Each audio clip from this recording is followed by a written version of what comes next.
என் செல்லக் குழந்தையே, நீ நீண்ட நாட்களாக எதிர்பார்த்து காத்து நின்று கொண்டிருந்த ஒருவரின் வருகையானது நாளை உன்னுடைய இல்லத்தில் நடக்கப் போகின்றது. பொன்னான புதன்கிழமையில் என் பிள்ளை, இவரினுடைய வருகை உன் இல்ல முழுமைக்கும் சந்தோஷத்தை கொடுக்கப் போகின்றது. அப்படி உன் இல்லத்தை தேடி வரப்போவது யாராக இருக்க முடியும்? உனக்கு அவரை இத்தனை காலமும் எதிர்பார்த்து காத்திருந்ததற்கான பலன் கிடைக்கப் போகிறது என்றால் அவர் யாராக இருக்க முடியும் என்பது நிச்சயமாக உன்னுடைய மனது இப்பொழுது உன்னிடத்தில் சொல்லி இருக்கும். ஏனென்றால் என் குழந்தை, இத்தனை காலமும் இவரின் வருகையை எண்ணி எண்ணி மனம் வேதனைப்பட்டு கொண்டிருந்தாய். நம் வாழ்க்கையில் இதுவெல்லாம் ஒரு நாள் நடந்து விடாதா? நம்முடைய நினைவுக்கு தெரியும்படி நம் வாழ்க்கையில் இந்த விஷயங்கள் எல்லாம் நல்லதொரு நிலையை நம் வாழ்க்கையின் உச்சத்தை கொண்டு சேர்த்து விடாதா என்று சொல்லி என் பிள்ளை நினைத்து கொண்டிருக்கின்ற விஷயம் அல்லவா? எதிர்பார்ப்புகள் என்பதும் காத்திருப்பு என்பதும் வாழ்க்கையில் நிச்சயமாக அதிகமாக நாம் யோசிக்க வேண்டிய ஒரு விஷயம்தான். இந்த வாழ்க்கையில் நாம் இதையெல்லாம் யோசிக்க நமக்கு நடக்காதோ, இதற்கு மேலும் நமக்கு கிடைக்காமல் போய்விடுமோ, தாமதங்கள் அதிகமாக எடுத்து கொள்ளும் பொழுது அதன் மீது உனக்கு இருக்கின்ற நம்பிக்கையே உன்னை விட்டு சென்று விடுகின்றது. இப்படி இந்த வாழ்க்கையில் நீ இழந்துவிட்ட அந்த நம்பிக்கைதான் இப்பொழுது உனக்கான முழுமையான நம்பிக்கையாக மீண்டும் துளிர்க்கப் போகின்றது. எந்த ஒரு விஷயத்தை இந்த வாழ்க்கையில் அடைந்துவிட வேண்டும் என்று என் பிள்ளை துடித்து கொண்டிருந்தாயோ, யாரொருவரின் வருகை உன்னுடைய குடும்பத்தில் ஒட்டுமொத்த சூழ்நிலைகளையும் மாற்றி கொடுக்கும் என்று நீ நம்பினாயோ, அவரினுடைய வருகையே இப்பொழுது உன்னுடைய இல்லம் முழுமைக்குமாக இருக்க போகின்றது. நாளை பொன்னான புதன்கிழமையில் இவர் உன் இல்லத்திற்கு வர வேண்டும் என்று ஆசைப்பட்டு விட்டார்.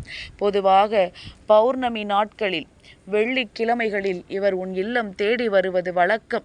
ஆனால் இந்த முறை வழக்கத்திற்கு மாறாக நாளைய விடியலில் உன் இல்லத்திற்கு அவர் வர வேண்டிய காரணம் என்ன தெரியுமா? உன்னுடைய இல்லத்தில் இப்பொழுது பிரச்சனைகள் அதிகரித்து விட்டது. உன்னுடைய இல்லத்தில் இருக்கின்ற ஒவ்வொரு பிரச்சனைகளும் என் பிள்ளை உன்னால் சமாளிக்க முடியாததாக மாறிவிட்டது. உன்னை சுற்றி என்ன நடந்து கொண்டிருக்கின்றது, எந்த ஒரு விஷயத்தை எப்படி எதிர்கொள்ளப் போகின்றாய் என்று நீயே திக்கு தெரியாமல் நின்று கொண்டிருக்கின்றாய். உன்னுடைய இந்த குழப்பமான மனநிலையை கண்டுதான் அவர் உடனடியாக நாளைய புதன்கிழமையின் விடியலில் உன் இல்லத்திற்கு வர வேண்டும் என்று நினைத்து விட்டார்.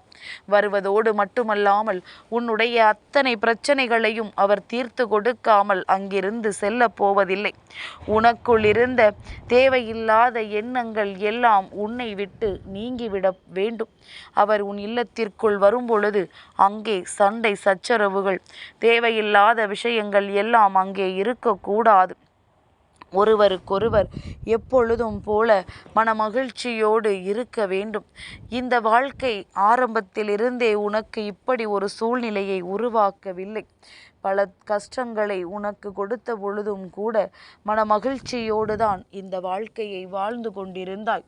ஆனாலும் இந்த மகிழ்ச்சி எல்லாமுமே உன்னை விட்டு நீங்கி இப்பொழுது வெவ்வேறு விதமான பிரச்சனைகளை உன் வாழ்க்கையில் தந்து கொண்டிருக்கிறது என்றால், வாழ்க்கையில் நாட்கள் செல்ல செல்ல வயது அதிகமாக நமக்குள் இருக்கின்ற ஒற்றுமைதான் குறைந்து விட்டது.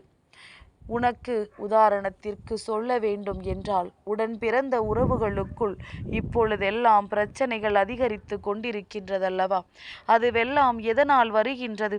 எதனால் உன் வாழ்க்கையில் இந்த பிரச்சனைகள் எல்லாம் அதிகமாகின்றது என்பதனை என் குழந்தை நீ நிச்சயமாக தெரிந்து கொள்ள வேண்டிய நேரம் வந்துவிட்டது.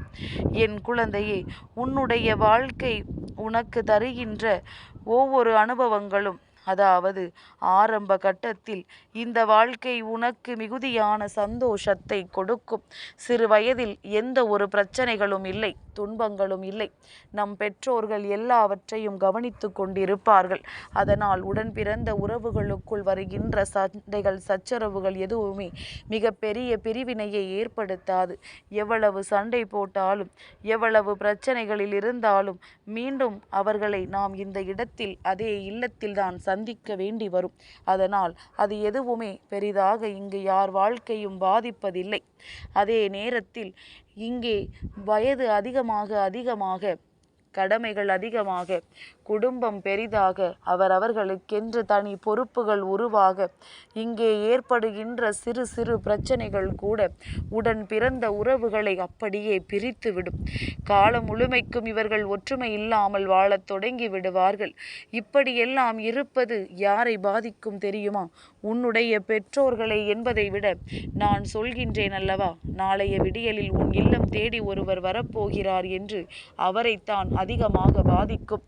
நாம் பார்த்து பார்த்து வளர்த்த குழந்தைகள் இப்பொழுது இப்படி சண்டையிட்டு கொண்டு பிரிந்து நிற்கிறார்களே என்று. அதனால்தான் அம்மா உனக்கு சொல்கின்றேன், எப்பொழுதுமே குடும்பத்திற்குள் ஒற்றுமை இருக்க வேண்டும். பிரச்சனைகளும் சண்டை சச்சரவுகளும் ஒரு நாளும் இன்னொருவரால் ஏற்பட்டுவிடக்கூடாது. இந்த வாழ்க்கையில் நடக்கின்ற ஒவ்வொரு இன்பங்களும் துன்பங்களும் உங்களுக்குள்ளேயே பகிர்ந்து கொள்ளப்பட்டு இந்த வாழ்க்கையை நல்லபடியாக வாழ்வதற்கான அத்தனை நிலையையும் உருவாக்கி கொடுப்பதாக இருக்க வேண்டும்.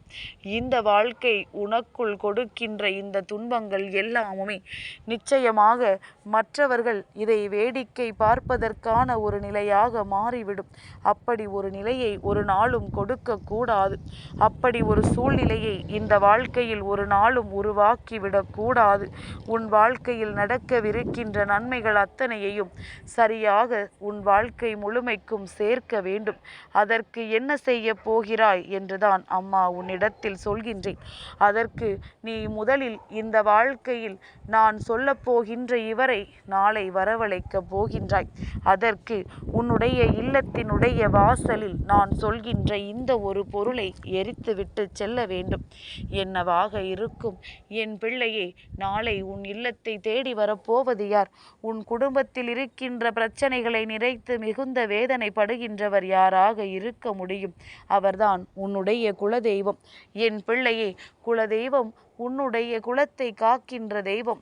நீ சிறு வயதிலிருந்தே எப்படி வளர்கிறாய் என்பதனை பார்த்து கொண்டிருக்கின்ற தெய்வம். உன்னை வளர்க்கின்றவர்கள் அல்லவா? அதனால் உன்னுடைய வாழ்க்கையில் இவர்கள் செய்கின்ற இந்த விஷயங்களை எல்லாம் சரியாக நீ புரிந்து கொள்ள வேண்டும். என்ன நடக்கின்றது, ஏது நடக்கின்றது என்பதனை நீ நிச்சயமாக தெரிந்து கொள்ள வேண்டும். இது நாள் வரையிலும் உன் குடும்பத்தில் இருக்கின்ற ஒற்றுமை இன்னமும் தொடர வேண்டும் என்றும், அப்படியே ஒற்றுமை இல்லாத நிலை இருந்தால் அதை உருவாக்க வேண்டும் என்றும் இவர்கள் நினைக்கின்றார்கள். எல்லாவற்றிற்கும் மேலாக இவர்கள் யோசிக்கின்ற ஒரு விஷயம், உன்னுடைய குடும்பம் நல்ல நிலைக்கு வர வேண்டும் என்று அவர்கள் மிகுதியான முயற்சியை செலுத்தி இருக்கின்றார்கள். அது உடைந்து போகின்றதே, இப்படி கலைந்து போகின்றதே என்ற வருத்தம்தான். அதனால் நாளைய விடியலில் அவர் உன் இல்லம் தேடி வருவதற்கு உன் இல்லத்தின் வாசலில் 2 கற்பூரத்தை வைத்துவிட்டு அது எரிந்து முடிந்ததும் உன் இல்லத்திற்குள் செல். உன் குலதெய்வத்தை மனதில் நினைத்து கொண்டு செல். நிச்சயமாக அவர் உன் இல்லம் தேடி வந்து விடுவார். வாசல் தெளித்து கோலமிட்டதும் இதை நீ செய்துவிட்டு உன் இல்லத்திற்குள் செல்ல வேண்டும். நிச்சயமாக எத்தனையோ மாற்றங்களும் எத்தனையோ திருப்பங்களையும் நாளை ஒரே நாளில் உன் இல்லத்திற்குள் இவர்கள் நடத்தி கொடுத்து விடுவார்கள். நீ அனுபவிக்கின்ற கஷ்டங்கள் எல்லாம் இவர்களுக்கு ஒரு நாளும் ஏற்புடையதல்ல. எல்லா துன்பங்களிலும் இருந்து உன்னை மீட்டெடுக்க அவர்கள் நினைக்கின்றார்கள். எல்லா கஷ்டங்களிலும் இருந்து உனக்கு நல்லதை கொடுக்க வேண்டும் என்று நினைக்கின்றார்கள். நீ அனுபவிக்கின்ற ஒவ்வொரு விஷயங்களும் இனி ஒவ்வொரு நாளும் உன் வாழ்க்கையில் உனக்கு மிகுந்த சந்தோஷத்தை கொடுக்க வேண்டும் என்று நினைக்கின்றார்கள். இனிமேலாவது என் பிள்ளை உனக்கான மனநிறைவை பெற்றுக்கொள்ள தயாராக இருக்கிறாய் என்பதனை நீ உனக்குள் உறுதிப்படுத்திக்கொள். எல்லாமுமே உன் வசமாக மாறும். இந்த வாழ்க்கையில் அத்தனையும் உனக்கு நிரந்தரமாக கிடைக்கும். நீ பெற நினைக்கின்ற அத்தனையும் உனக்கு சந்தோஷமாக உன் கைகளில் வந்து கிடைத்துவிடும் என்பதனை நீ புரிந்து கொண்டால் போதும். எதிர்வரப் போகின்ற ஒவ்வொரு விடியலும் என் பிள்ளைக்கான விடியல். உன்னுடைய குலதெய்வம் உன் இல்லத்தில் தங்கி இருக்க விரும்பி வருகின்ற இந்த நேரத்தை என் பிள்ளை தவற விட்டு விடாதே. உனக்கு முழுமையான மன நிறைவை கொடுக்காமல் அவர்கள் அங்கிருந்து செல்ல மாட்டார்கள் என்பதனை நீ உணர்ந்து கொண்டால் போதும். சந்தோஷமான சூழ்நிலை இனி உன் வாழ்க்கையில் நிரந்தரமாக கிடைக்கும் என்பதனை நீ புரிந்து கொண்டாலே போதும். இனி எப்பொழுதுமே உனக்கு முழுமையான சந்தோஷம் நிரந்தரமாக இருக்கும். என் செல்ல குழந்தைக்கு இந்த வராகி அம்மாவினுடைய ஆசீர்வாதங்கள் எப்பொழுதுமே முழுமையாக கிடைக்கும்.